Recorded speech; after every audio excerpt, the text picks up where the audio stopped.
To misali ina zan shiga wannan kamar da kuke gani sai ku ga mutane nan kamar suna murmushi da dai sauransu. To bayan na danna wannan kamar da kuke gani hoton nan za ku ga ɗan ishe kaɗan za ku ga koma haka za ku gani ma na yi murmushi alhalin hoton. Assalamu alaikum warahmatullahi wabarakatuh. In uwana maza da mata yana mai kowa barka da haka barka da zuwa shafi na mu YouTube channel mai suna Zack Tech TV. To insha Allah kamar da kuka gani mun nuna a bidiyon mu ne za mu nuna muku yadda za ku ƙawata hotunan ku ta hanyar amfani da wannan application din. Wannan kusan ce yawanci a wannan zamanin mutane suna amfani da wasu application da dama wajen ƙawata hotunan su su kyau.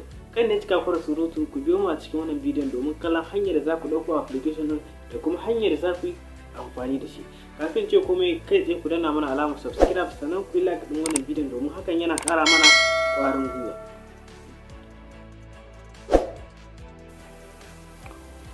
To kamar da kuka gani bayan kun bude kan wayar ku za mu yi amfani da wannan application mai suna Face app. Wannan application ne mai sauki da za ku iya samun shi a Play Store. Kai tsaye da kuka shiga kuka karbuta sunan shi za a ba ku shi sai ku yi download din shi.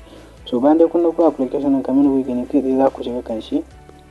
Kamar da kuka gani za ku shiga kan application din bayan kun shiga kamar da kuka gani zai buɗe muku fuskar shi kamar haka. To kamar da kuka gani kai tsaye idan ya buɗe muku nan za ku ga nuna muku hotuna da ke kan wayar ku. To anan ne za ku zaɓi hoton da kuke buƙata ku yi editing. Idan ma ba ku gane shi ba na idan kuka danna wani gun da aka rubuta gallery kai tsaye zai nuna muku shi. To kamar da kuka gani bayan dai kun zaɓi hoton da kuke son ku yi editing kun danna shi kamar haka kamar da kuka gani za ku ga wannan gurin yana juyawa.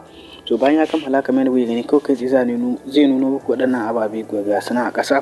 To misali ina zan shiga wannan kamar da kuke gani sai ku ga mutane nan kamar suna murmushi da dai sauransu. To bayan na danna wannan kamar da kuke gani hoton nan za ku ga ɗan ishe kaɗan za ku ga koma haka za ku gani ma na yi murmushi alhalin hoton ba haka yake ba. To kamar da kuka gani duka waɗannan abubuwa ne masu kyau wanda za ka iya ɗora ma hotonka. To kamar da kuka gani bayan ka zaɓa sai ka danna wannan gurin. To bayan ka zaɓa wannan gurin kamar da kuka gani za ka zo nan gurin. Bayan ka danna shi ma kamar da kuka gani za ku ga mutane hotunan mutane da gemu. To inda zan danna kamar da kuka gani kai tsaye za ku ga hoto na gemu ya hau. Idan ina so in bari idan ina so sai in hudda. To kamar da kuka gani nan ya danganta da ra'ayinka. To bayan dai kun ga wannan kamar da kuka gani shi ma nan inda za ku zo nan gaba wannan gurin mai alama gilashi bayan kun danna za ku ga idan na danna nan hoto na gilashi zai hau yanzu kamar da kuke gani duka ga sunan gilashi suka masu kyau idan ina bukata sai in dora. To shi kuma idan ka ga dama ka bari idan kuma ka ga dama shi ma sai ka wannan. To duka dai waɗannan ababe ne masu muhimmanci wanda a hankali idan kuka bi kowanne za ku gane muhimmancin shi. Kamar da kuka gani guri na ƙarshe mai matuƙar muhimmanci wanda ya kamata ku sani shine nan. Shi kuma nan gurin background ne. Misali idan kana so ka canza inda kai hoton ka kamar da kuka gani nan ga sunan background masu kyau. Misali zan zaɓi wani mai kyau ɗora. Kamar da kuka gani bayan na danna shi kamar da kuka gani kai tsaye za ku ga hoton nawa gashi nan background ɗin ya canza. Idan ina so ma sai in zaɓi wannan kamar da kuka gani ga sunan dai background ne masu kyau wanda idan kana buƙata sai ka zaɓa. Bayan ka zaɓa sai ka danna nan.